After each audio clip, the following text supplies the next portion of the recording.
Warning.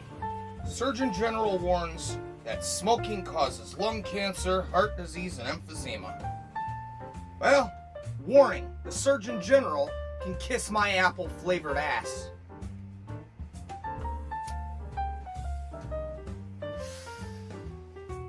Because here in the Café Noir, we like our desserts sweet, and we like our stories dark, but most of all, we like our lungs well seasoned. Tonight, we bring you a tale. Well, let's just say it's about obsession, addiction, and true horror. But don't worry, guys, because it won't be near as scary as Rob Reiner's tweets. From Television City in Hollywood.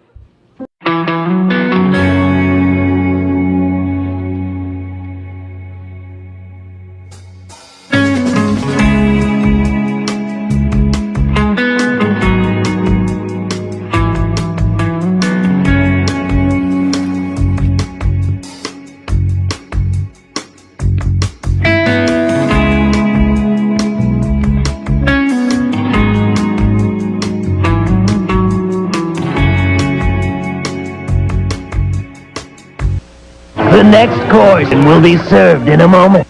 The following program contains graphic language which may be disturbing to some viewers. Viewer discretion is advised. I'm Freddy Krueger, and I've got a new recipe for terror. Dial this number now for Freddy's favorites. Take a half a cup of horror, a spoonful of fright, and a pinch of the bizarre. Then bring to a boil for gruesome accounts of hideous misadventure, torturous tales, and agonizing anecdotes. The scariest stories in town. $2 the first minute, 45 cents each additional minute. Children, get your parents' permission before you dial. Good evening. I am your host, Vincent Victorian. And tonight we are reading Stephen King's Quitters, Inc. A sweet little shocker about a company that gets you to quit smoking by any means necessary. And one thing is, as somebody who has had to previously quit smoking, never again, I found apples really did help curb that need. Of course, it probably didn't. I think it was just kind of just wanting something in your mouth. So tonight we've got some apples. We're going to do 2 decent-sized Granny Smith. Now, we're going to slice and dice these. There we go.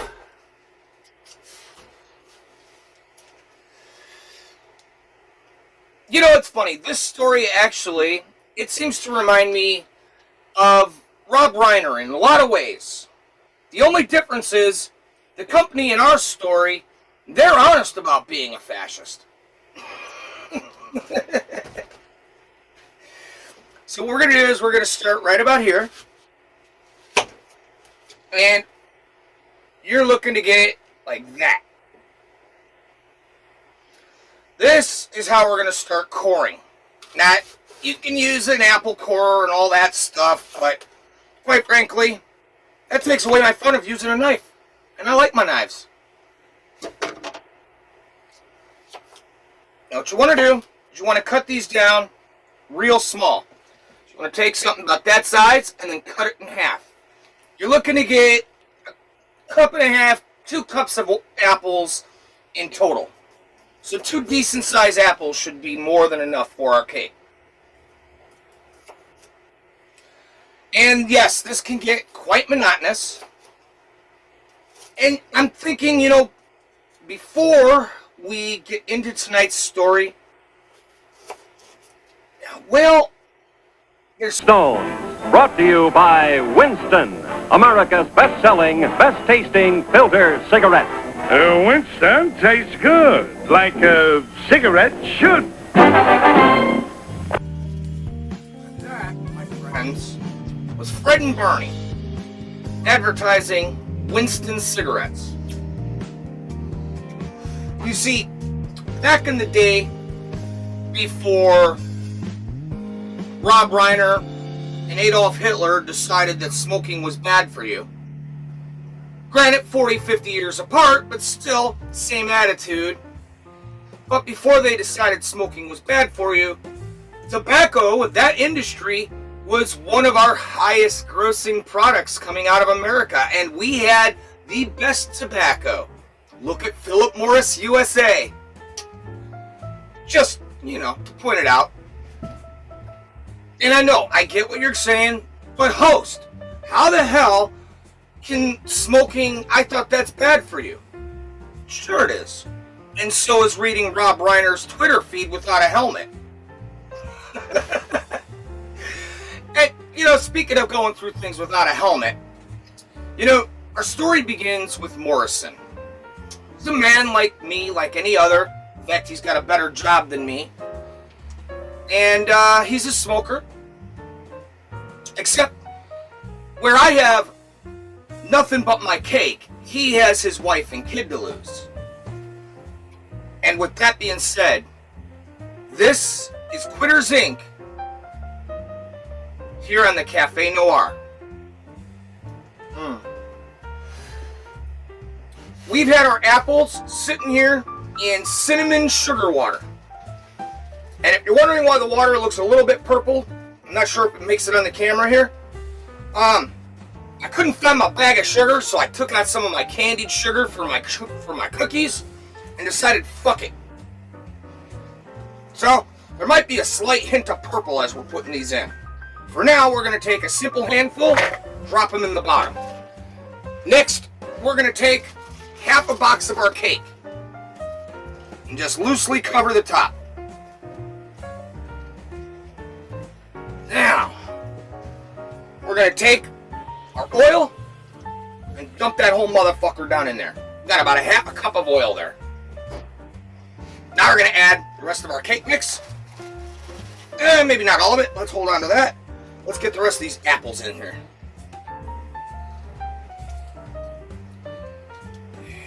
Yeah, look at that. There we go. Now, you're looking to get maybe 1.5, 2 cups of apple pieces. And if you guys will look, you don't want them very big. You're looking for something kind of small. See if you guys can see it better on a smaller camera. You don't want them very big. And that apple peel is actually going to pull up as we're baking this cake. And what's cool about that is it'll give our cake sort of a different texture when it's pulled out of our skull pan. Yes, once again, we're going to pull the skull pan out. However, Cam, Pam, and myself have been discussing, and we think we're ready for a new pan. So, I think I found something cool at Wally World. Let's see how it works when we come back with another episode after that gets here. That'll be sometime in a month or so. I don't know. Fucking $1.99 still $1.99. That's a fucking... That's a bottle of fucking Pepsi. Speaking of Pepsi, why let the sugar water go to waste? This is cinnamon, sugar, and just regular fucking tap water. And coming out of California, it's got all the chemical you need. You don't have to add nothing.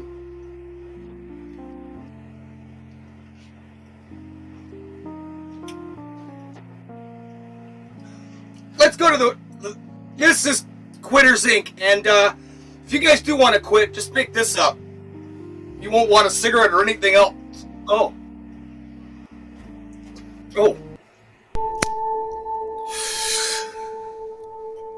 Quitters Inc. by Stephen King. Morrison was waiting for someone who was hung up in the air traffic jam over Kennedy International when he saw a familiar face at the end of the bar and walked down. Jimmy? Jimmy McCann? It was. A little heavier than when Morrison had seen him at the Atlanta exhibition the year before, but otherwise he looked awesomely fit. In college, he had been a thin, pallid chain smoker, buried behind huge horn-rimmed glasses. He had apparently switched to contact lenses. Dick Morrison? Yeah, you look great. He extended his hand, and they shook. So do you, McCann said, but Morrison knew it was a lie. He had been overworking, overeating, and smoking too much. What are you drinking? Bourbon and bitters, Morrison said. He looked at his feet and hooked them around the bar stool and lit a cigarette. Meeting someone, Jimmy? No, going to Miami for a conference. A heavy client bills $6 million. I'm supposed to hold his hand because we lost out on a big special next spring. Are you still a Krieger and Barton? Executive Veep now. Fantastic. Congratulations. When did all this happen? He tried to tell himself that the little worm of jealousy in his stomach was just acid indigestion. He pulled out a roll of antacid pills and crushed one in his mouth. Last August, something happened that changed my life. He looked speculatively at Morrison and sipped his drink. You might be interested. My God, Morrison thought, with an inner wince. Jimmy McCain's found religion. Sure, he said, and gulped his drink when it came. I wasn't in very good shape, McCann said. Personal problems with Sharon, my dad died, heart attack, and I'd developed a hacking cough. Bobby Krieger dropped by my office one day and gave me a fatherly little pep talk. Do you remember those? Yeah. He had worked at Krieger and Barton for 18 months before joining the Morton Agency. Get your butt in gear or get your butt out. McCain laughed. You know it well. Well, to put the capper on it, the doc told me I had an incipient ulcer.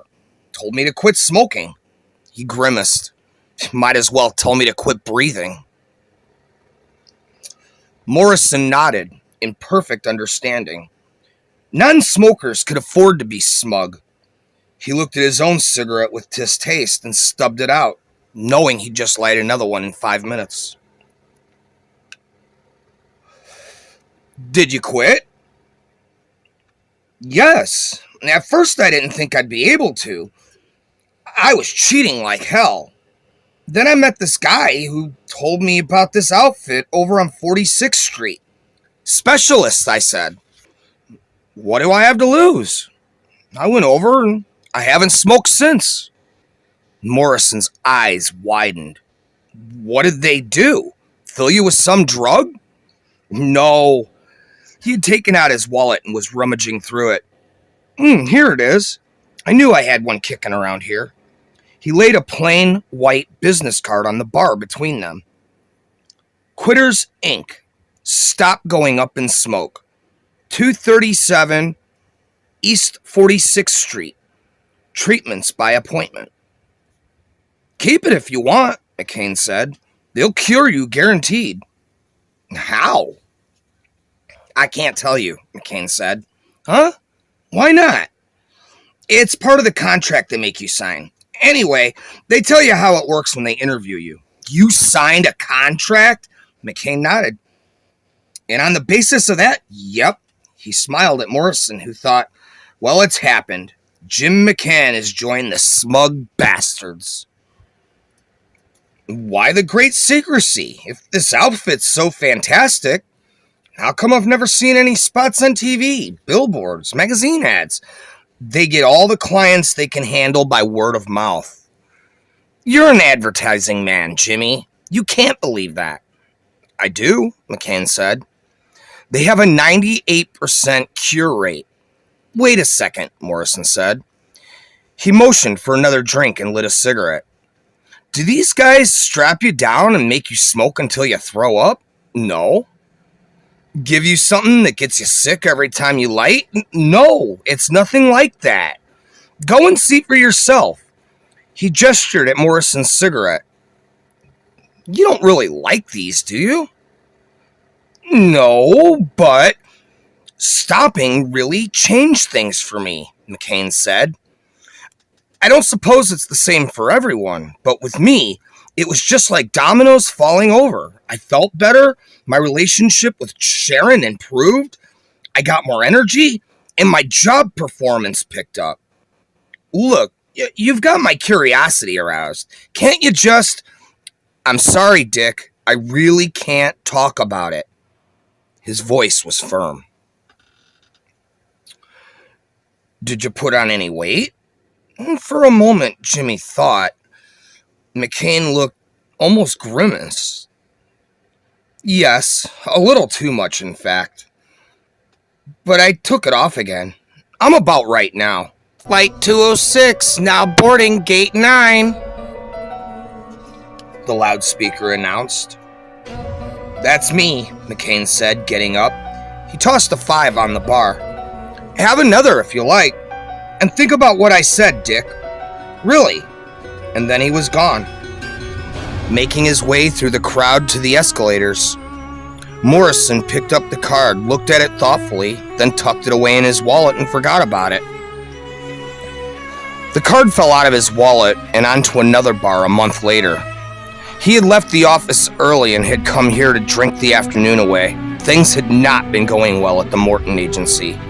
In fact, things were bloody horrible. He gave Henry a 10 and paid for his drink, then picked up the small card, reread it. 237, 46th Street. That's only 2 blocks over. It was a cool, sunny October day outside, and maybe, just for chuckles. When Henry bought his change, he finished his drink and went for a walk. Quitters, Inc. was in a new building where the monthly rent on office space was probably close to Morrison's yearly salary. From the directory in the lobby, it looked to him like their offices took up one whole floor, and that spelled money. Lots of it. He took the elevator up and stepped off into a lusciously carpeted foyer, and from there into a gracefully appointed reception room with a wide window that looked out on the scurrying bugs below. 3 men and 1 woman sat in the chairs along the walls, reading magazines. Business types, all of them. Morrison went to the desk. A friend gave me this, he said, passing the card to the receptionist. I guess you'd say he's an alumnus? She smiled and rolled a paper into the typewriter. What's your name, sir? Richard Morrison. Clackety-clack, but very muted clacks. The typewriter was an IBM. And your address? 29 Maple Lane, Clinton, New York. Married? Yes. Children? 1. He thought of Elvin and frowned slightly.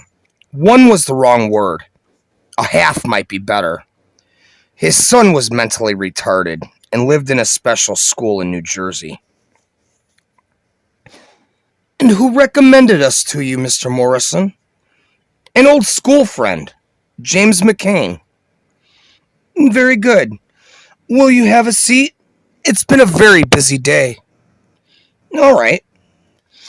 He sat between the woman who was wearing a severe blue suit and a young executive type wearing a herringbone jacket and modish sideburns. He took out his pack of cigarettes, looked around, saw there were no ashtrays. He put the pack away again. That was all right. He would see this little game through and then light up while he was leaving.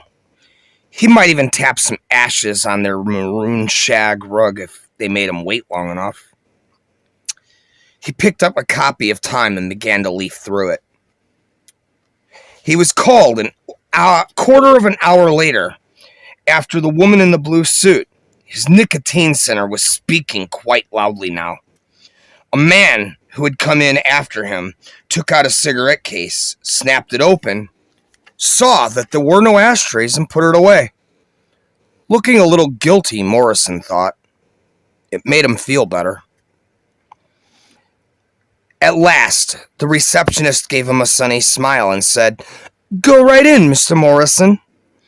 Morrison walked through the door beyond her desk and found himself in an indirectly lit hallway. A heavy-set man with white hair that looked phony shook his hand. He smiled affably and said, "Follow me, Mr. Morrison."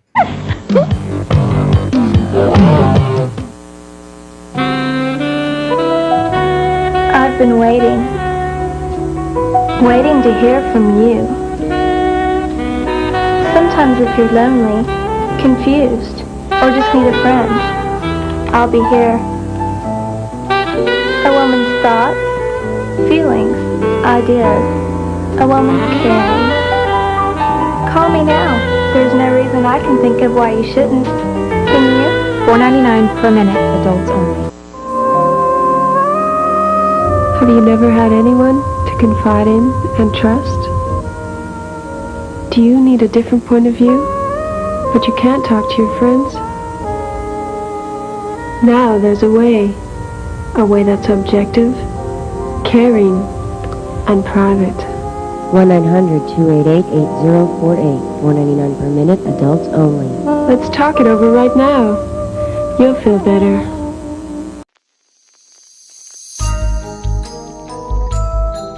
Fuck you.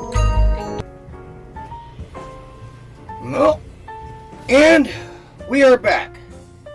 Now, this is the point where Morrison goes, signs up with Quitters Inc. Hey, they promise they'll make you quit. No gums, no patches, no lectures from Rob Reiner. Of course, who really needs a lecture from the meathead? And for those younger viewers out there, if you're wondering what a meathead is, it means dead from the neck up. Rob Reiner. Now, Rob, if you happen to see this and you think I'm being a dick, I am being a dick, but if you try to sue me, I don't even own this trailer, so unless you want a bunch of fucking useless stuff that you'll throw in the garbage, you can't sue me.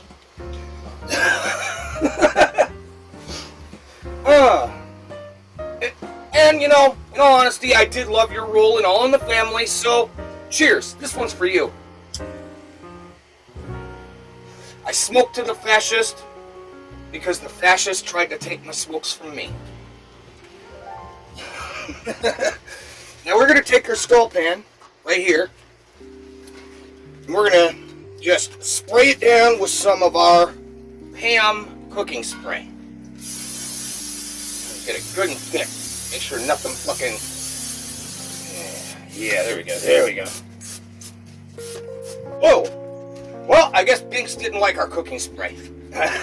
He's gonna smell like a cake for a while. Anyway, now, I'm gonna show you guys a trick with this pan. Grab something like this, and what we're gonna do is put it in here like so. Something about like that, and you'll see how it's got that divot. Now, these grooves will actually keep it held up a little easier. Otherwise, you're going to try and fumble around, find something that's going to make it sit right here. And quite frankly, I don't know about the rest of the world, but I don't have little bars of steel or fucking aluminum that I can shove up in here to hold the bitch in place.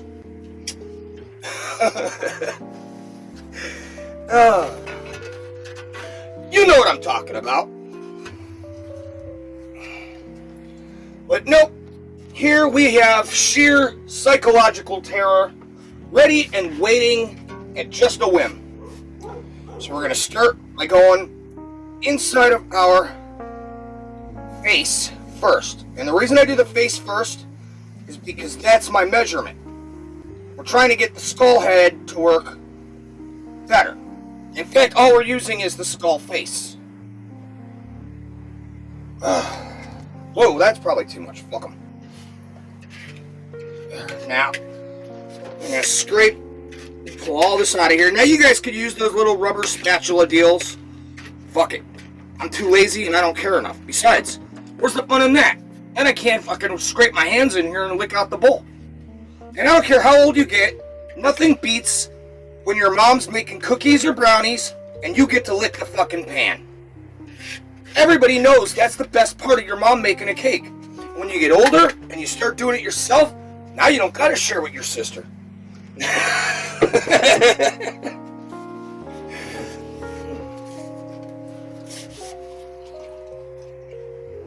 Now, we got that pretty well. What I'm going to do is I'm going to take just a quick rag here and get the edges. Perfect. Well, fuck, you know what? Can the other camera zoom in on this? There we go. That's about how you want it. That right there, that's going to keep us right in motion. Now, I'm going to pop this in the oven, and we're going to cook it at, well, fuck that box. I'm going to put it at 325, and we're going to cook it for roughly 20 to 27 minutes, give or take. But you know what? That's cool, because we have, I don't know what I do with them right now, but we have a toothpick. We'll shove that in there. When the toothpick comes out clean, our cake is done. And then the real fun can begin. Honestly, though, as far as our story,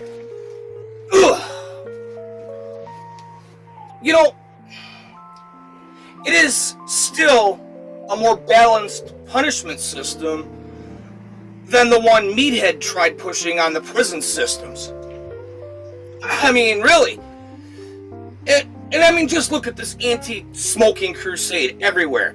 Don't smoke, don't do this. Then they come up with vapes, and vapes are okay. Vapes are okay.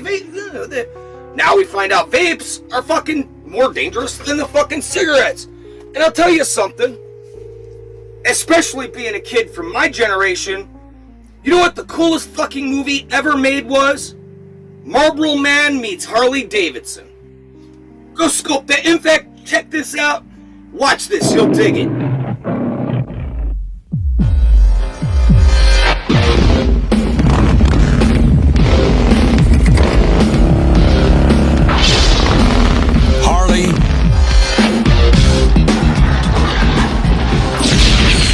Marlboro. If you want to ride their road, you gotta know the rules. Never play cowboy. School's out, boys. In a room full of Indians. It's better to be dead and cool than alive and uncool. Never go into a bar. I can't watch this. Unless you're willing to get smashed. You're getting pretty good up to there. Never ride a Brahma bull. Strap on your seatbelt, get ready to fly. When you can take a bus. Does that look like the work of two bit hoods? Yeah, pros would have used my keys. Never rob a bank. Get back what's mine and kill these men, okay? Run by bigger crooks than you. Hey man, that's what friendship's all about. Never resist an arresting officer. Okay, cowboy, let's blow off some steam. We gotta talk to the man upstairs. You stay on my tail. No problem. Never start at the bottom when you want a man on top. Never dive from the 20th floor. We're gonna jump. I hate you for this, Harley. I hate you, Harley! Unless the pool is full. You guys are a piece of work. Shoot him! Mickey Rourke, Don Johnson, Harley Davidson, and the Marlboro Man. Can't believe you shot me. I think you guys should all scope that out. And if possible, try to find, maybe talk to some of your friends' dads. You know, you younger cats are way too young to remember this, but your dads and your friends' dads would. Try to get the HBO presentation. HBO, after that movie came out, actually added about 2.5 minutes of extra footage that was cut from the other premieres that you'll find on VHS or DVD. Truthfully, I don't know if this one's on Blu-ray, and I hope they don't put it on Blu-ray. As far as the story goes, this is an interesting plot. You see, every time Morrison lights a cigarette, actually that sounds pretty good. I'll have one myself. And here's the deal. He can do that. He can talk and have it in his mouth. Do all that. Hold it. Sniff it. Caress it. Play with it. Hell, he can pretend it's his dick. But the minute he puts that flame and inhales, his wife gets a shock. Now, For his next offense, his kid gets the shock. Third, well, you might as well say goodbye to your cat. It's like PETA meets Homeland Security, man. I mean... So, with this in mind, why don't we find out just how deep he's gotten himself in? You're watching Café Noir, and I am Vincent Victorian. He led Morrison past a number of closed, unmarked doors, and then opened one of them about halfway down the hall with a key. Beyond the door was an austere little room, walled with drilled white cork panels. The only furnishings were a desk with a chair on either side. There was what appeared to be a small oblong window in the wall behind the desk, but it was covered with a short green curtain.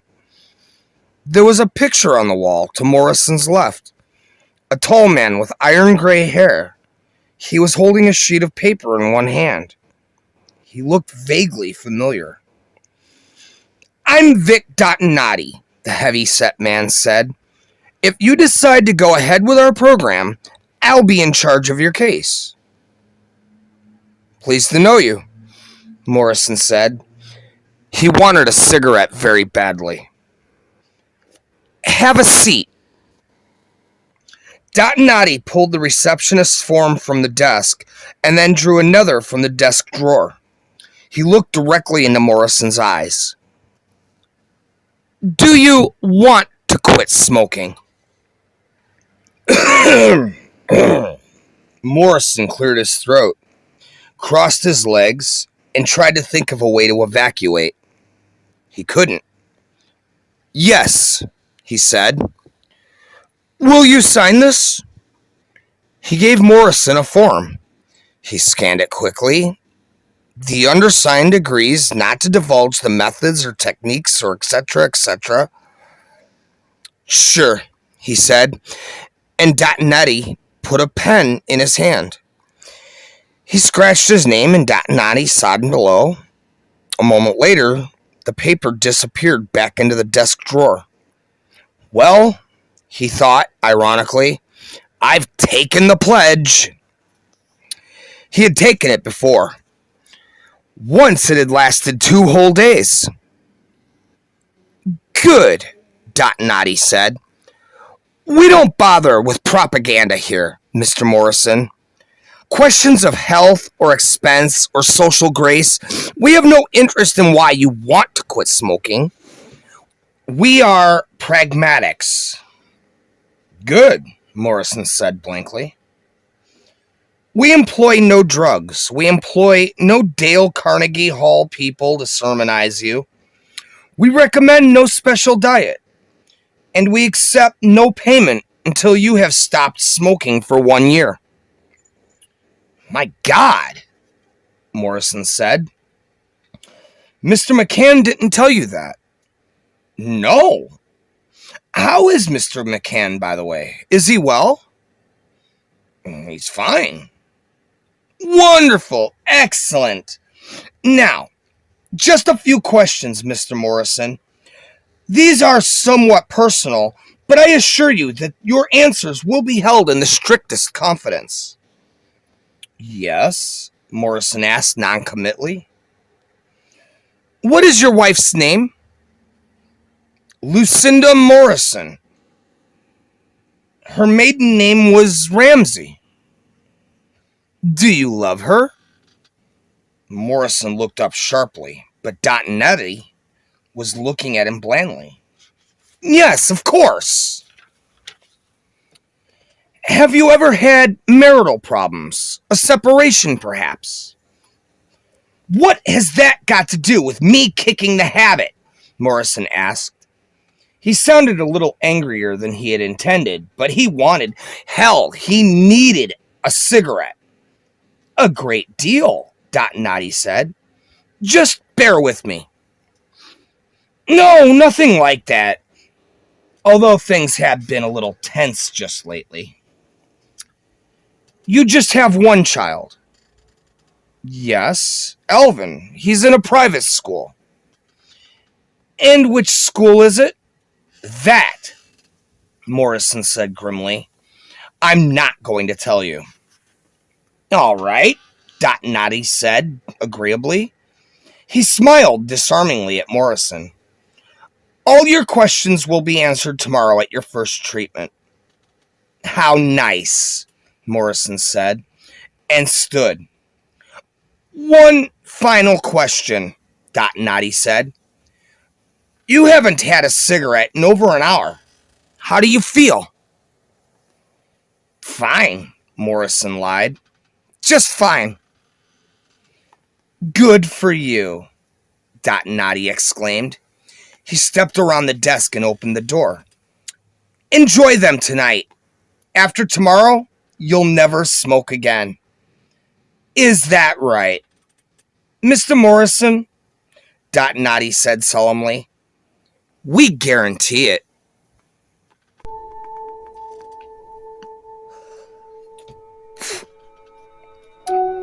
He was sitting in the outer office space of Quitters Inc. the next day, promptly at 3. He had spent most of the day swinging between skipping the appointment the receptionist had made for him on the way out and going in spirit of mulish cooperation. Throw your best pitch, Buster. In the end, something Jimmy McCann had said convinced him to keep the appointment. It changed my whole life. Todd knew his own life could use some changing. And then there was his own curiosity. Before going up the elevator, he smoked a cigarette down to the filter. Too damn bad if that's the last one, he thought. Tasted horrible. The wait in the outer office was shorter this time. When the receptionist told him to go in, Noddy was waiting. He offered his hand and smiled to Morrison, and the smile looked almost predatory. He began to feel a little tense, and that made him want a cigarette. Come with me, Noddy said, and led the way down to a small room. He sat behind the desk again, and Morrison took the other chair. I'm very glad you came, Noddy said. A great many prospective clients never show up again after the initial interview. They discover they don't want to quit as badly as they thought. It's going to be a pleasure working with you on this, Mr. Morrison. When does the treatment start? Hypnosis, he was thinking. It must be hypnosis. Oh, it already has. It started when we shook hands in the hall. Do you have any cigarettes with you, Mr. Morrison? Yes. May I have them, please? Shrugging, Morrison handed Noddy his pack. There were only 2 or 3 left in it anyways. Noddy put the pack on his desk, and then smiling into Morrison's eyes, he curled his right hand into a fist and began to hammer on the pack of cigarettes. It had twisted and flattened.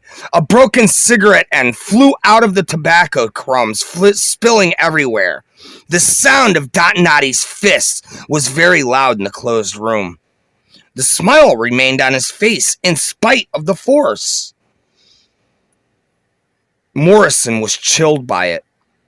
Probably just the effect they want to inspire, he thought. At last, Noddy ceased pounding. He picked up the pack, a twisted and battered ruin. You won't believe the pleasure that gives me, he said, and dropped the pack into the wastebasket. Even after 3 years in the business, it still pleases me.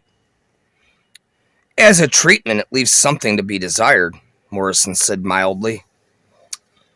There's a newsstand in the lobby. It's right here in this very building, and they sell all brands. As you say, Noddy said. He folded his hands. Your son, Alvin Dawes Morrison is at the Patterson School for Handicapped Children. Born with cranial brain damage. Tested IQ of 46. Not quite in the equitable retarded category. Your wife? How did you know that? Morrison barked. He was startled and angry. You've got no goddamn right to go poking around my... We know a lot about you, Noddy said smoothly. But as I said, it will all be held in the strictest confidence. I'm getting out of here, Morrison said thinly. He stood up. Stay a bit longer. Morrison looked at him closely. Noddy wasn't upset. In fact, he looked a little amused. The face of a man who had seen this reaction scores of times, maybe hundreds. All right, but it better be good. Oh, it is. Noddy leaned back. I told you, we were pragmatists. Here, as pragmatists, we have to start by realizing how difficult it is to cure an addiction to tobacco. The relapse rate is almost 85%. The relapse rate of heroin is almost half that. It is an extraordinary problem. Extraordinary. Morrison glanced into the wastebasket. One of the cigarettes, although twisted, still looked smokable. Noddy laughed good-naturedly, reached into the wastebasket, and broke it between his fingers. We interrupt this program for a special announcement. Freddy's here! Yes, Freddy Krueger's back with a whole new season of nail-biting nightmares. Oh, you gotta be out of your mind! All new episodes of terror and suspense, Freddy style. Party! Freddy's Nightmares. Watch it if you dare. And that's the way it is. Freddy's Nightmares, Saturday at 7 on KTTY.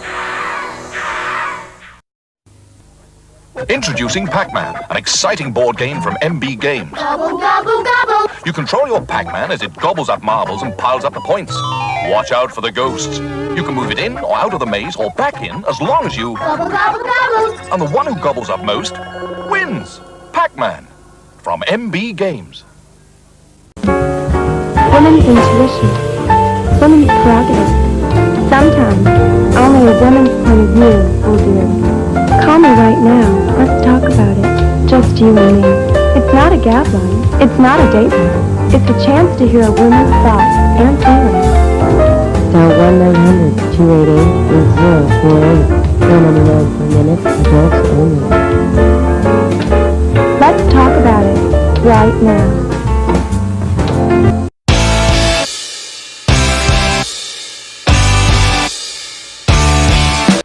And we're back.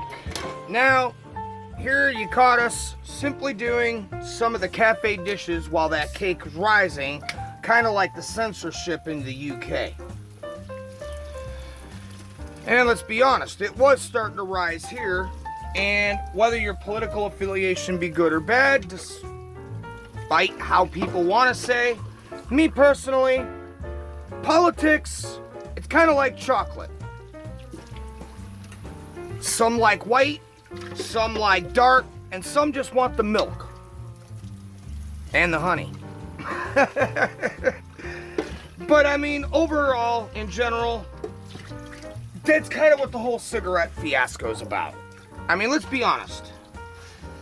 You know, the whole thing, Rob Reiner, all the rest of them, they're not looking for the better good or the better whatever.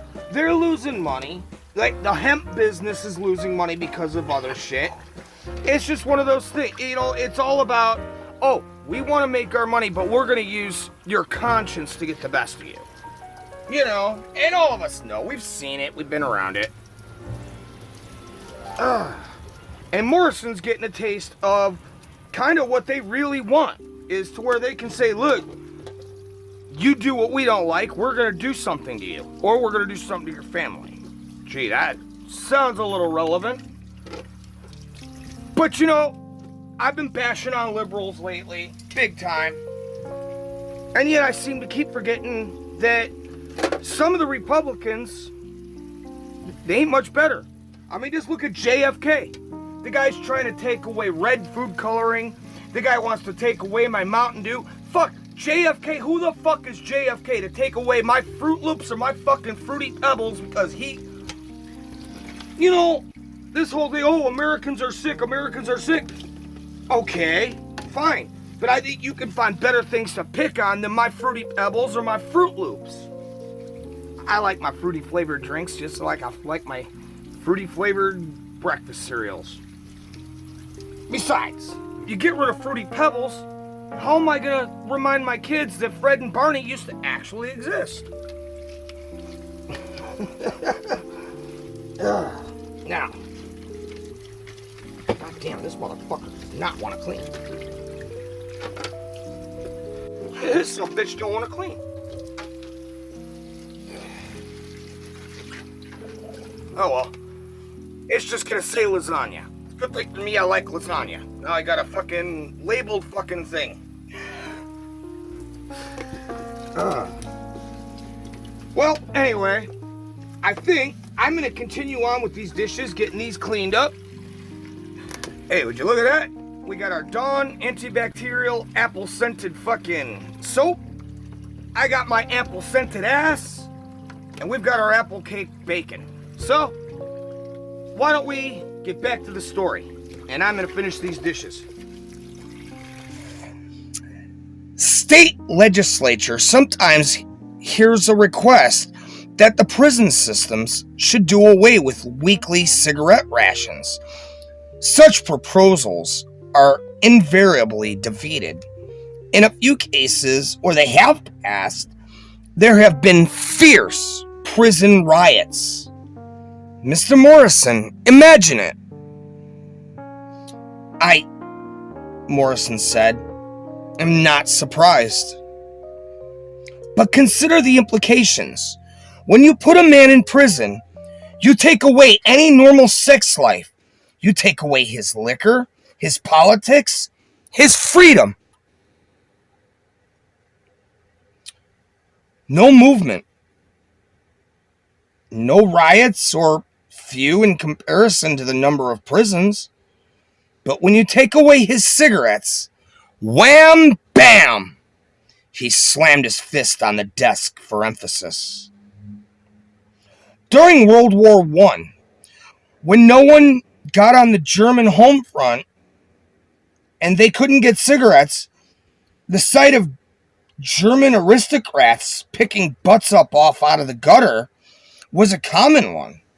During World War II, many American women turned to pipes when they were unable to obtain cigarettes. A fascinating problem, for sure, and true to pragmatists, Mr. Morrison. Could we get to the treatment? Momentarily. Step over here, please. Dot Noddy had risen and was standing by the green curtains. Morrison had noticed yesterday. Dot Noddy drew the curtains, discovering a rectangular window that looked into the bare room. No, not quite bare. There was a rabbit on the floor eating pellets out of a dish. Pretty bunny, Morrison commented. Indeed. Watch him. Dot Noddy pressed a button by the windowsill, and the rabbit started eating and began to hop about crazily. It seemed to leap higher each time its feet struck the floor. Its fur stood out spikily in all directions. Its eyes were wild. Stop that! You're electrocuting him! Dot Noddy released the button. Far from it. There's very low yield charge in the floor. Watch the rabbit, Mr. Morrison. The rabbit was crouched about 10 feet away from the dish of pellets. His nose wriggled. All at once he hopped away into the corner. If the rabbit gets a jolt often enough, while he's eating, Noddy said, he makes the association very quickly that eating causes pain. Therefore, he won't eat. A few more shocks, and the rabbit will starve to death in front of his own food. It's called aversion therapy. Light dawned in Morrison's head. No thanks. He started for the door. Wait, please, Mr. Morrison. Morrison didn't pause. He grasped at the doorknob and felt it slip through his hand. Unlock this! Mr. Morrison, if you just sit down, unlock this door, or I'll have the cops on you before you can say Marlboro Man. Sit down! The voice was cold and shaved like ice. Morrison looked at Noddy. His brown eyes were muddy and frightening. My God, he thought, I'm locked in here with a psycho. He licked his lips. He wanted a cigarette more than he had ever wanted one in his life. Let me explain the treatment in more detail, Noddy said. You don't understand, Morrison said, with counterfeit patience. I don't want the treatment. I've decided against it. No, Mr. Morrison, you're the one who does not understand. You don't have any choice. When I told you the treatment had already begun, I was speaking the literal truth. I would have thought you'd tip to that by now. You're crazy, Morrison said wonderingly. No, only a pragmatist. Let me tell you all about our treatment. Sure, Morrison said. As long as you understand that as soon as I get out of here, I'm going to buy 5 packs of cigarettes and smoke them all on my way to the police station. He suddenly realized he was biting his thumbnail, sucking on it, and made himself stop. As you wish, but I think you'll change your mind when you hear the whole picture. Morrison said nothing. He had sat down again and folded his hands. For the first month of treatment, our operatives will have you under constant supervision, Noddy said. You'll be able to spot some of them, not all, but they'll always be with you. Always. If they see you smoke a cigarette, I get a call. And I suppose you bring me here and do the old rabbit trick, Morrison said. He tried to sound cold and sarcastic. He suddenly felt horribly frightened. This was a nightmare. Oh no, Noddy said. Your wife gets the rabbit trick, not you. Morrison looked at him dumbly. Noddy smiled. You, he said, get to watch. After Noddy let him out, Morrison walked for over 2 hours in a complete daze. It was another fine day, but he didn't notice the monstrousness of Noddy's smiling face blotted out all else. You see, he had a pragmatic problem, and that demands pragmatic solutions. You must realize we have your best interest at heart. Quitters Inc., according to Noddy, was a sort of foundation, a non-profit organization begun by the man in the wall portrait.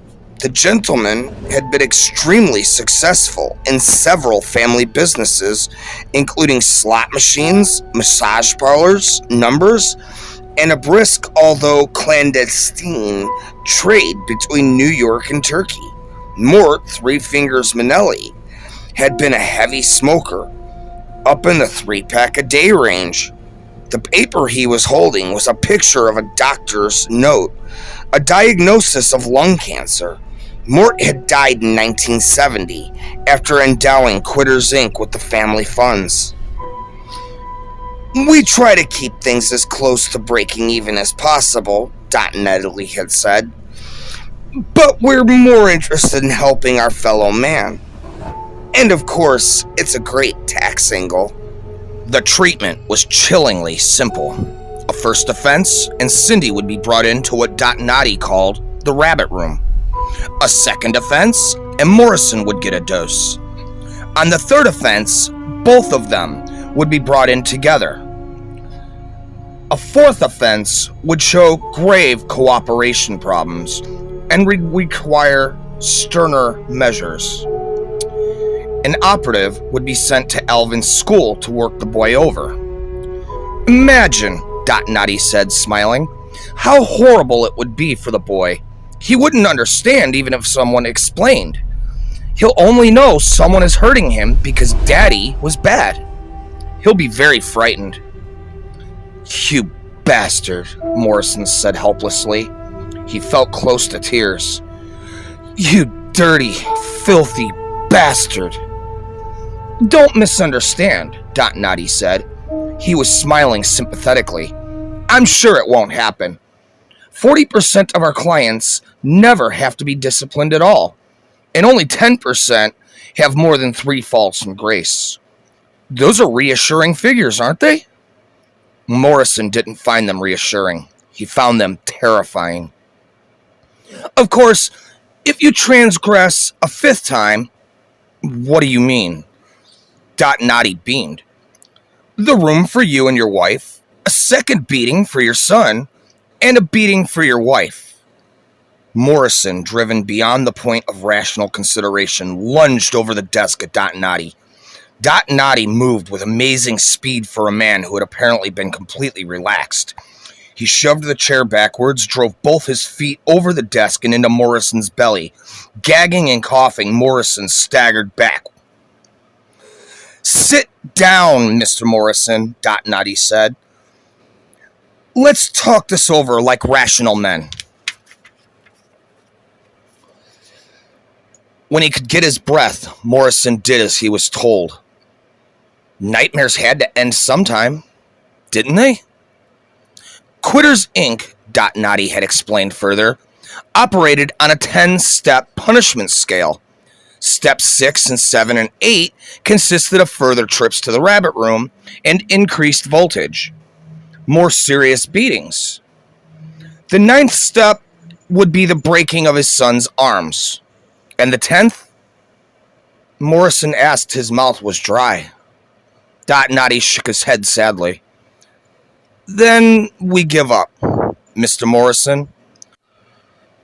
You become part of the unregenerate 2%. You really give up? In a manner of speaking.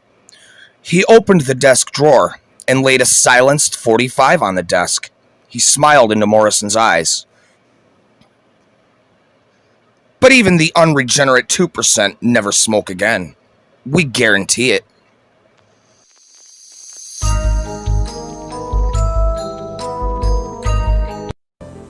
Cinemax packs a punch in November. This will make you hot with classics by Capra. Oh, it's marvelous. Story gems with Jimmy Stewart. Hey, that's pretty good. And a treasure trove of Spencer Tracy. That's why I'm here. Plus the Royal Rogue of Rock returns. The king has arrived. You mean Prince. And Steven Seagal really puts on the hits.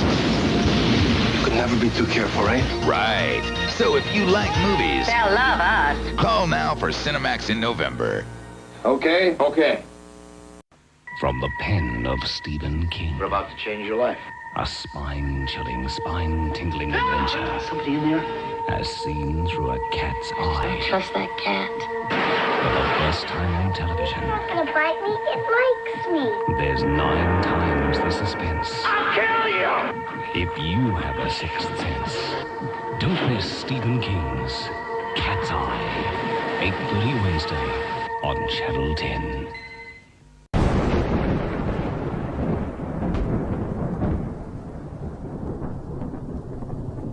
Step into the shadows, where every story is served with a side of nostalgia and a pinch of the macabre.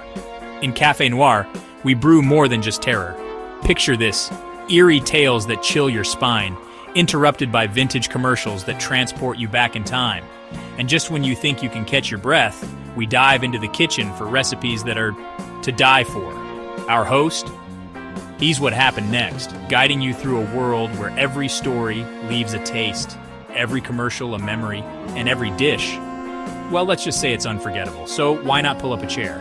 The darkness is brewing, the stories are waiting, and the night is young. Subscribe to Café Noir on YouTube. Your table is waiting. Café Noir serving up scares, vintage vibes, and a side of something sinister. Don't miss it. The Friday night movie was Bullet, one of Cindy's favorites. But after an hour of Morrison's mutterings and fidgeting, her concentration was broken. "What's the matter with you?" she asked during station identification. "Nothing. Everything," he growled. "I'm giving up smoking." She laughed. "Since when? 5 minutes ago?" "Since 3 o'clock this afternoon." "You really haven't had a cigarette since then?" "No," he said, and began to gnaw at his thumbnail. It was ragged down. "That's wonderful. What made you decide to quit?" "You," he said, and Alvin." Her eyes widened, and when the movie came back on, she didn't notice. Dick rarely mentioned their retarded son. She came over and looked at him with empathy, the empty ashtray by his right hand, and then into his eyes. "Are you really trying to quit, Dick?" "Really. And if I go to the cops," he added mentally, "the local goon squad will be here to rearrange your face, Cindy." "I'm glad. Even if you don't make it. We both thank you for the thought, Dick." "Oh, I think I'll make it," he said, thinking of the muddy homicidal look that had come onto Noddy's face when he kicked him in the stomach. He slept badly that night, dozing in and out of sleep. Around 3 o'clock, he woke up completely. His craving for a cigarette was like a low-grade fever. He went downstairs and into his study. The room was in the middle of the house. No windows. He slid open the top drawer of the desk and looked in, fascinated by the cigarette box. He looked around and licked his lips.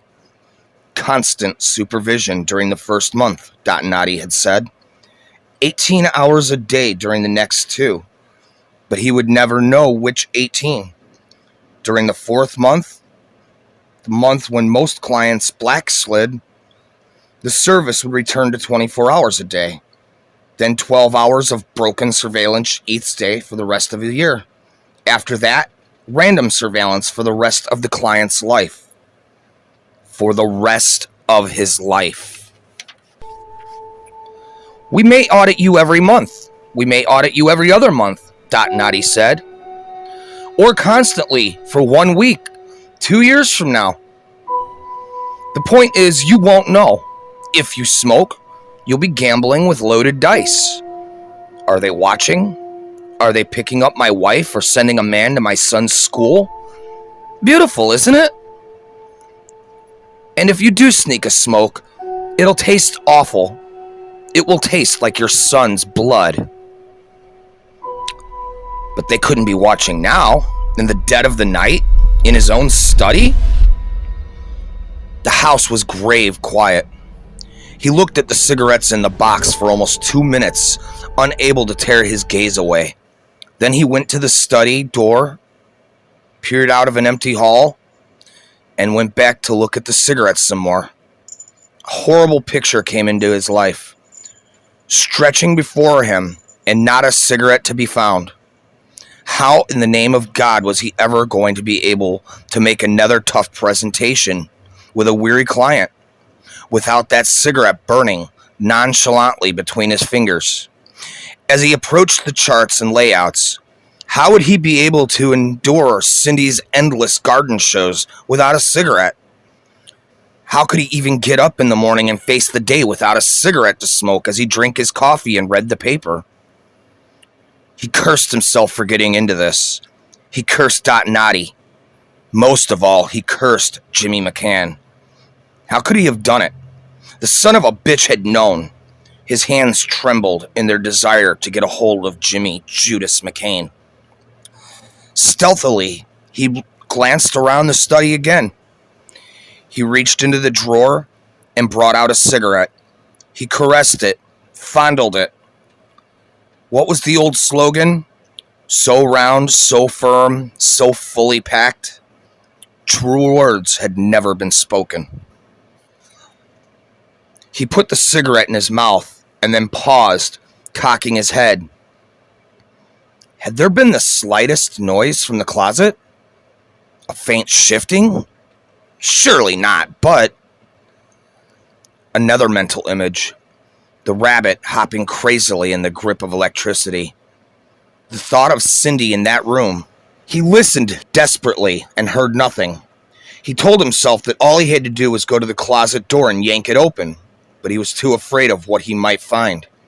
He went back to bed, but didn't sleep for a long time. In spite of how lousy he felt in the morning, breakfast tasted good. After a moment's hesitation, he followed his customary bowl of cornflakes with scrambled eggs. He was grumpily washing out the pan when Cindy came downstairs in her robe. Richard Morrison, you haven't eaten an egg for breakfast since Hector was a pup. Morrison grunted. He considered since Hector was a pup to be one of Cindy's stupider sayings, on par with, I should smile and kiss like a pig. Have you smoked yet? She asked, pouring orange juice. No. You'll be back on them by noon, she proclaimed airily. Lot of goddamn help you are, he rasped, rounding on her. You and anyone else who doesn't smoke, you all think... Nah, never mind. He expected her to be angry, but she was looking at him with something like wonder. You're really serious, she said. You really are. You bet I am. You'll never know how serious, I hope. Poor baby, she said, going to him. You look like death warmed over, but I'm very proud. Morrison held her tightly. Scenes from the life of Richard Morrison, October through November. Morrison and a crony from Larkin Studios at Jack Dempsey's bar. Crony offers a cigarette. Morrison grips his glass a little more tightly and says, I'm quitting. Crony lights and laughs. Says, I give you a week. Morrison, waiting for the morning train, looked over the top of his Times at a young man in a blue suit. He sees the young man almost every morning now, and sometimes at other places. At Ondays, where he is meeting a client, looking at 45s in Sam Goody's, where Morrison is looking for a Sam Cooke album. Once in a foursome behind Morrison's group at the local golf course. Morrison getting drunk at a party, wanting a cigarette, but not quite drunk enough to take one. Morrison visiting his son, bringing him a large ball that squeaked when you squeeze it. His son's slobbering, delighted kiss, somehow not as repulsive as before. Hugging his son tightly, realizing what Dotnati and his colleagues so cynically realized before him. We interrupt this program with a special announcement. Freddy's here! Yes, Freddy Krueger's back with a whole new season of nail-biting nightmares. Oh, you gotta be out of your mind! All new episodes of terror and suspense, Freddy style. Party! Freddy's Nightmares. Watch it if you dare. And that's the way it is. Freddy's Nightmares, Saturday at 7 on KTTY. Introducing Pac-Man, an exciting board game from MB Games. Gobble, gobble, gobble. You control your Pac-Man as it gobbles up marbles and piles up the points. Watch out for the ghosts. You can move it in or out of the maze or back in as long as you... Gobble, gobble, gobble. And the one who gobbles up most wins. Pac-Man from MB Games. Woman's intuition. Woman's prerogative. Sometimes, only a woman's point of view will do. Call me right now. Let's talk about it. Just you and me. It's not a gab line. It's not a date line. It's a chance to hear a woman's thoughts and feelings. Dial 1-900 288-8048. $4.99 per minute. Adults only. Let's talk about it right now.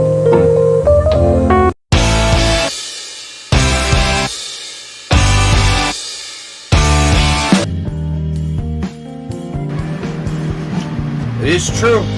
There's no greater punishment than seeing those you love being hurt because you fucked up. You know, I think that's the reason I quit doing drugs, other than the fact that dirty hippies were doing them, and I finally woke up and realized that dirty hippies ain't what I want to be.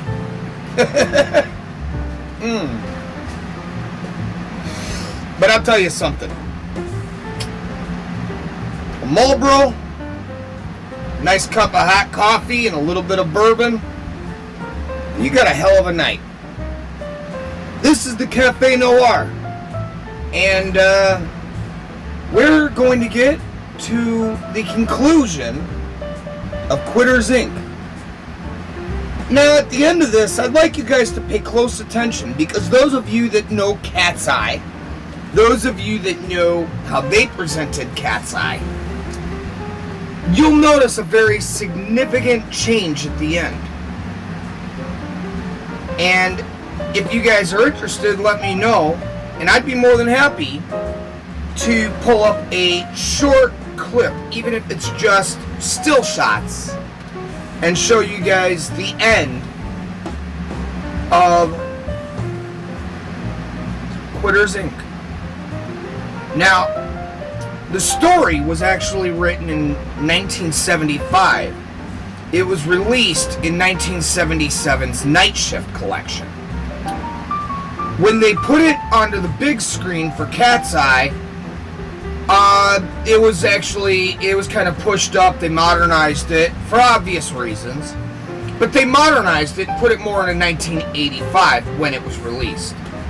And I think, honestly, in my opinion, I like the upgrades, but keeping it in 1970s, the story makes a lot more sense. See, in the 70s, things could happen.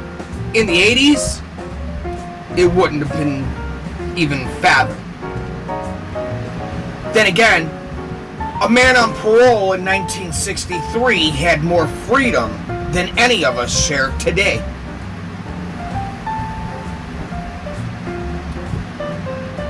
You're watching the Café Noir. I'm Vincent Victorian, and this is Quitters Inc. Love is the most pertinent drug of all. Let the romantics debate its existence. Pragmatics accept it and use it. Morrison losing the physical compulsion to smoke little by little, but never quitting losing the psychological craving or the need to have something in his mouth. Cough drops, lifesavers, a toothpick, poor substitutes, all of them. And finally, Morrison hung up in the colossal traffic jam in the Midtown Tunnel.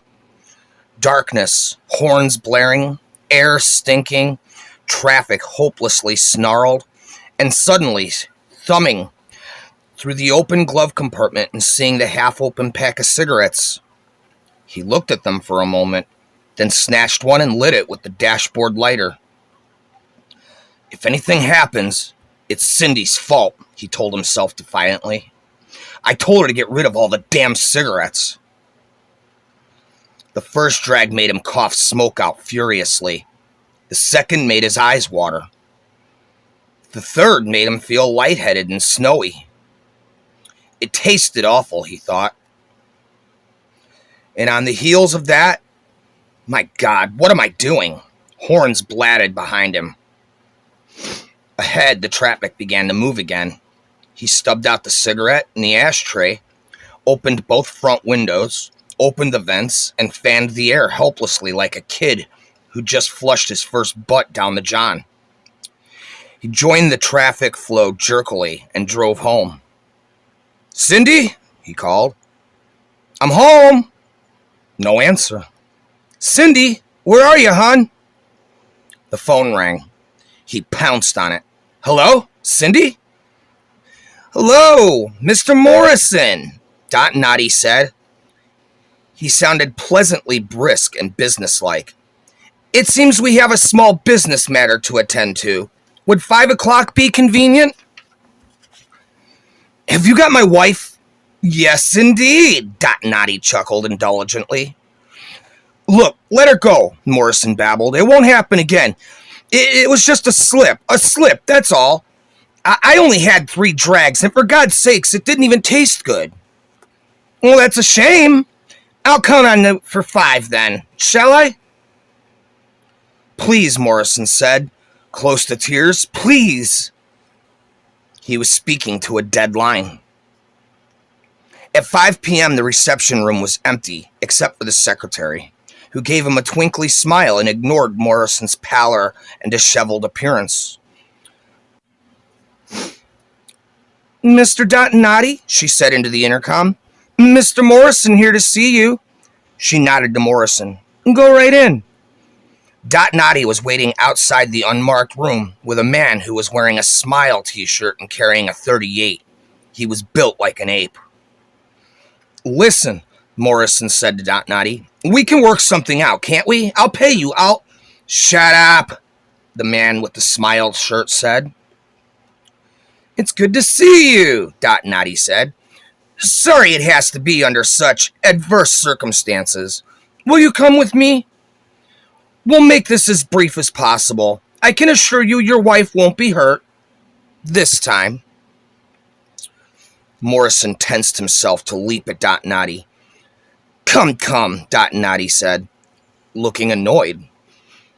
"If you do that, Junk here will have to pistol whip you, and your wife would still get it. Now where's the percentage in that?" "I hope you rot in hell," he told Dotnati. Dotnati sighed. "If I had a nickel for every time someone expressed a similar sentiment, I could retire. Let it be a lesson to you, Mr. Morrison. When a romantic tries to do good and fails, they give him a medal. When a pragmatist succeeds, they wish him in hell. Shall we go?" Junk motioned with the pistol. Morrison proceeded. He felt numb. A small green curtain had been pulled back. Junk prodded him with the gun. That is what being a witness at the gas chamber must be like, he thought. He looked at Cindy in there, looking around bewilderedly. "Cindy!" Morrison called miserably. "Cindy, She can't hear you," Dotnati said. "One-way glass." "Well, let's get it over with. It really was a small slip. I believe 30 seconds should be enough." Junk pressed the button with one hand and kept the pistol jammed firmly into Morrison's back with the other. It was the longest 30 seconds of his life. When it was over, Dotnati put a hand on Morrison's shoulder and said, "Are you going to throw up?" "No," Morrison said weakly. His forehead was against the glass. His legs were jelly. "I don't think so." He turned around and saw that Junk was gone. "Come with me," Dotnati said.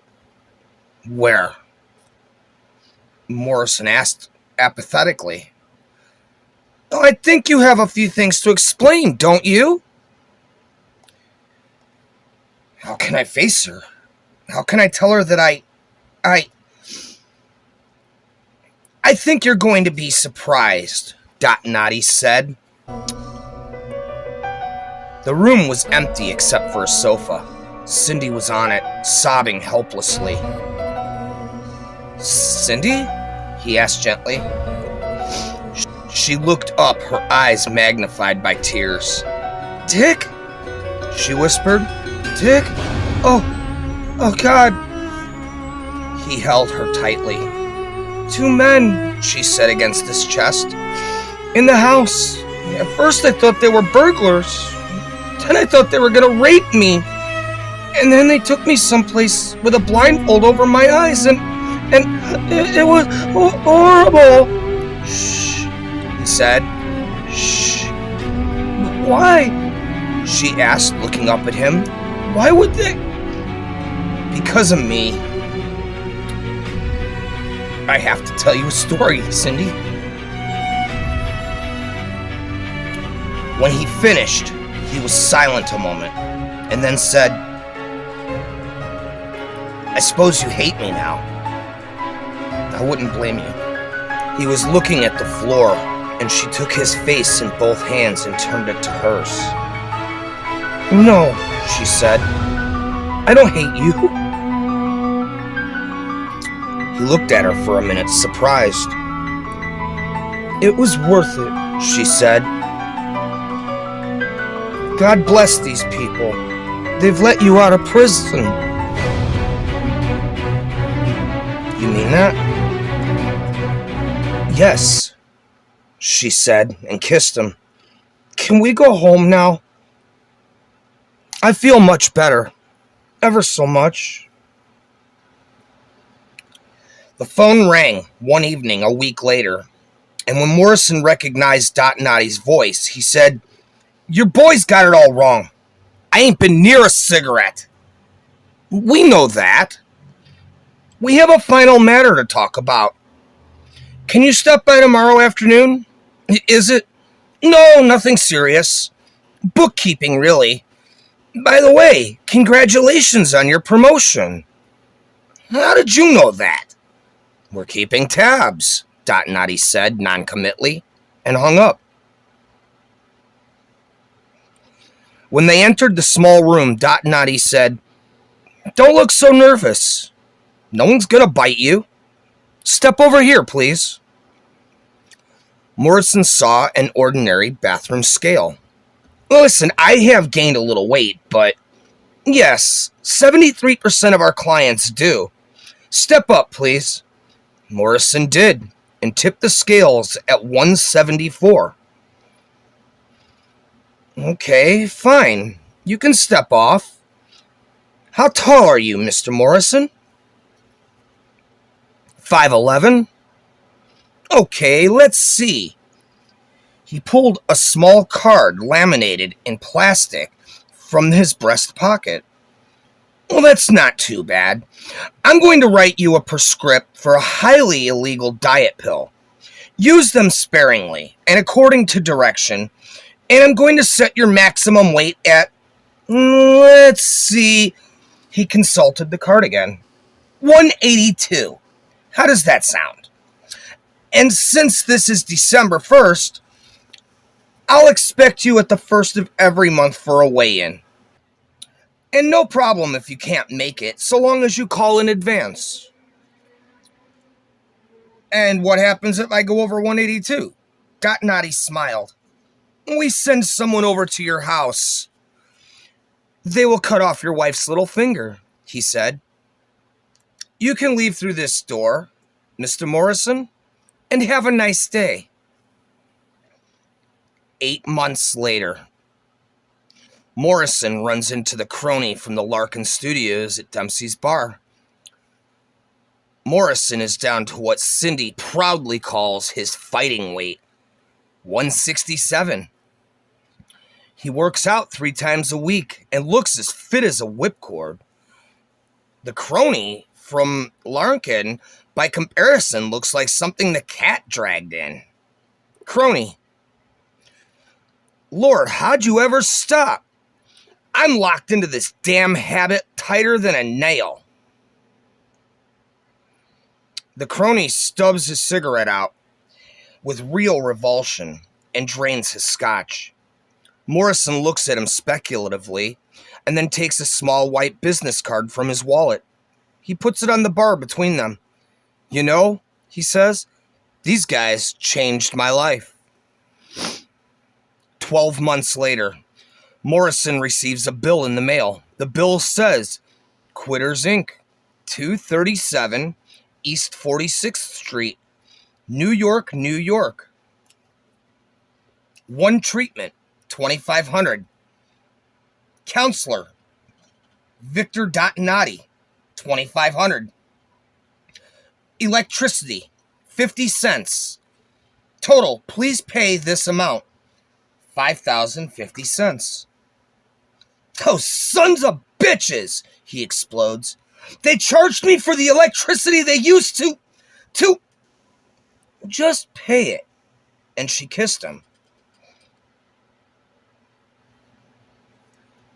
20 months later, quite by accident, Morrison and his wife meet Jimmy McCann at Helen Hayes Theater. Introductions are made around. Jimmy looks as good, if not better, than he did on the day at the airport terminal. So long ago. Morrison had never met his wife. She is pretty in a radiant way, plain girls sometimes have when they are very happy. She offers her hand and Morrison shakes it. There is something odd about her grip, and halfway through the second act, he realizes what it is. The little finger on her right hand was missing.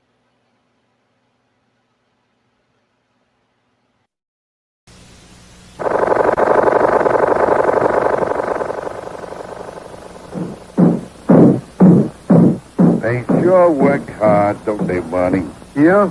I hate to see them work so hard. Yeah, me too. Let's go around back where we can't see them. Gee, we ought to do something, Fred. Okay? How's about taking a nap? Hey, I got a better idea. Let's take a Winston break. That's it! Winston is the one filter cigarette that delivers flavor 20 times a pack. Winston's got that filter blend. Yeah, Fred. Filter blend makes the big taste difference, and only Winston has it up front where it counts. Here, ahead of the pure white filter. Winston packs rich tobaccos specially selected and specially processed for good flavor in filter smoking. Yeah, Barney, Winston tastes good, like a cigarette should.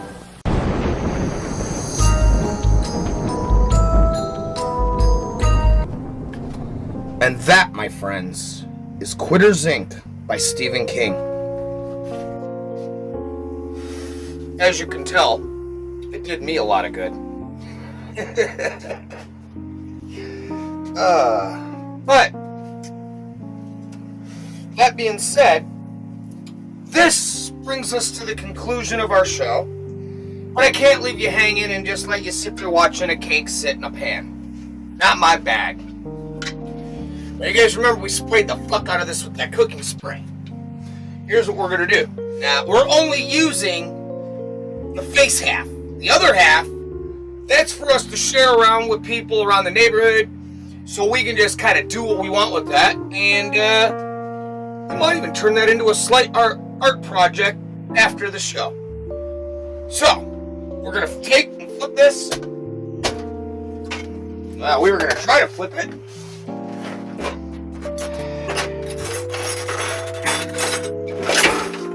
Butter knife. Slowly, gently, evenly, just loosen up these edges. You guys take a look. We're just going to go right in and just along the edges.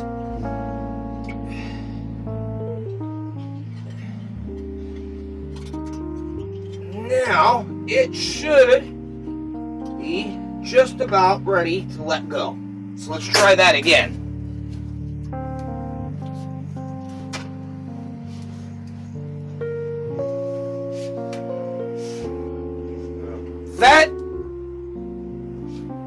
That didn't work.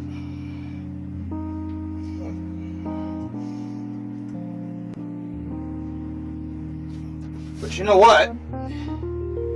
We can make it work. See? Watch this. I'm not 100% sure what happened. But you guys will take a look right here. We can actually make that fuck up work. Because now that it's green, it's rotted, so the fact that it's fucked up and kind of looking like that, we can make that work to our advantage. Why don't you bring that camera up just a little closer, Pam?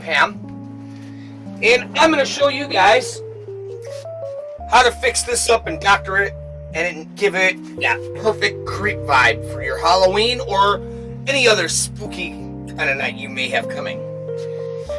In fact, I heard through the grapevine that Friday the 13th is coming up very soon. Now, That just happens to be my wedding anniversary to Cam Pam. Can't have a better one than Friday the 13th at exactly 12 noon. And that's only because we couldn't get the preacher to come and meet us up at midnight. So, you guys will remember these little suckers. And I'm going to show you something cool about these. We're going to take and just into each eye. Right down in. Oh, that's perfect.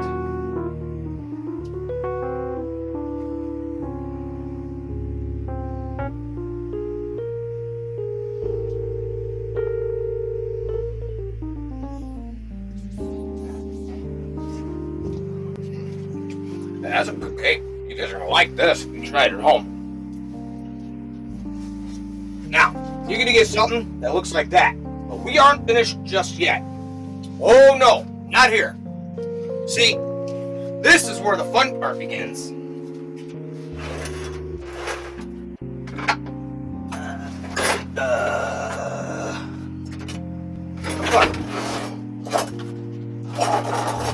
What the fuck?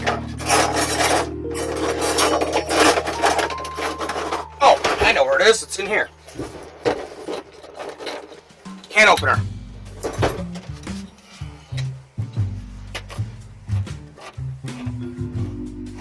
Alright, we're gonna open this sucker real quick. Now, what we're gonna do, we're gonna add, we got our green. Green and red just gives that atmosphere. In fact, it's actually a psychological thing, scientific.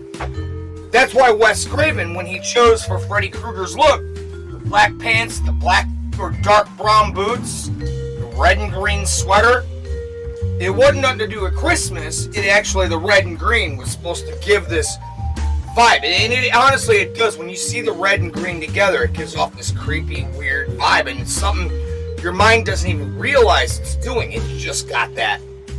Because it's hard for the brain to process the two colors right on each other. And that's where this gets to be a little more fun for your guests there in your own cafe at home. So we're going to take some red food coloring. Oh, I've got some around here. There we go.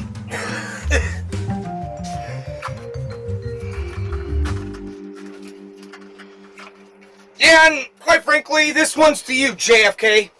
Fuck you. Leave our fucking food alone, you prick. Go fuck yourself. Why don't you tell McDonald's to lower their prices? Everybody deserves a Big Mac, including your fucking buddy there, Donald Trump. Oh, I guess fucking only Donald Trump's allowed to have McDonald's. The rest of us, no, not us. Fuck you.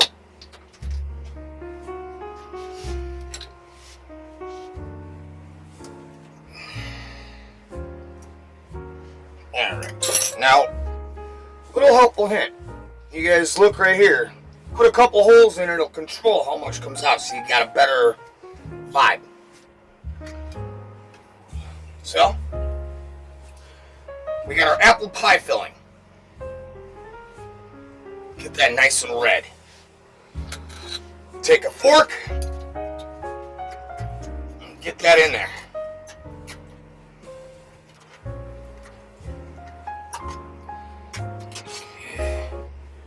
Need a little more.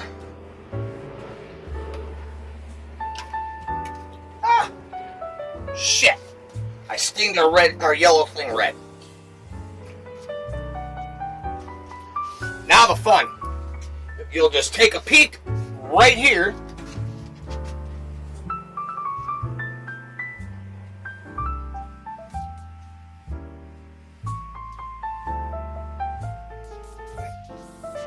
So, next time, I'm going to use cherry. That's alright.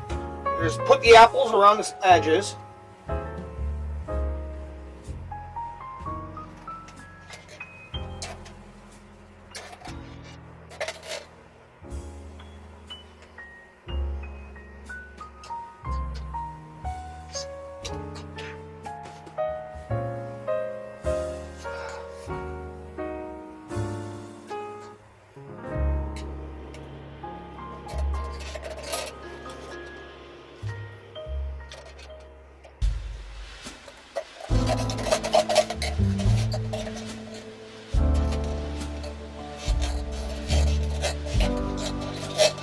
A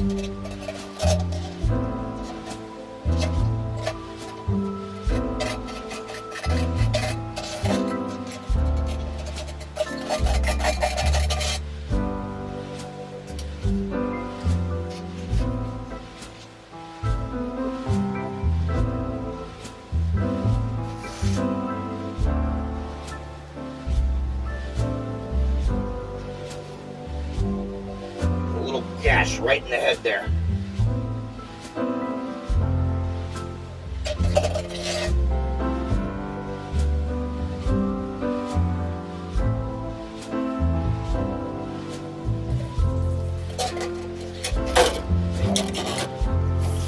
And there, my friends, so take a look. This is our finished product. Perfect for any kind of gory appetizer or gory sort of festivities you may guys have in mind. And it don't taste too goddamn bad. This is the Café Noir. I'm your host, Vincent Victorian, aka the Café Killer. And we'll see you guys on our next episode of Café Noir, which, according to the commercial, should be premiering Friday nights at midnight here on YouTube. Have a great night, and I'm going to get washed up and cleaned up, and that's the end of that.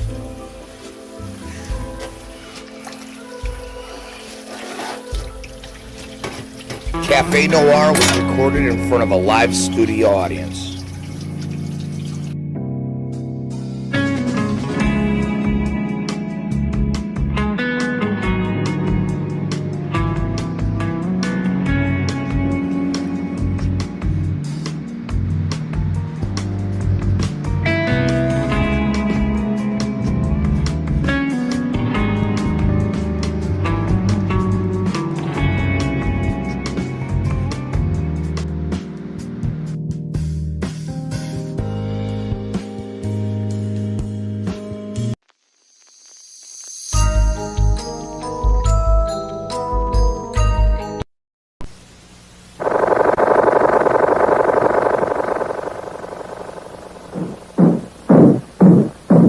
They sure work hard, don't they, Barney? Yeah? I hate to see them work so hard. Yeah, me too. Let's go around back where we can't see them. Gee, we ought to do something, Fred. Okay? How's about taking a nap? I got a better idea. Let's take a Winston break. That's it! Winston is the one filter cigarette that delivers flavor 20 times a pack. Winston's got that filter blend. Yeah, Fred. Filter blend makes the big taste difference, and only Winston has it. Up front where it counts. Here, ahead of the pure white filter. Winston packs rich tobaccos specially selected and specially processed for good flavor in filter smoking. Yeah, Barney, Winston tastes good, like a cigarette should.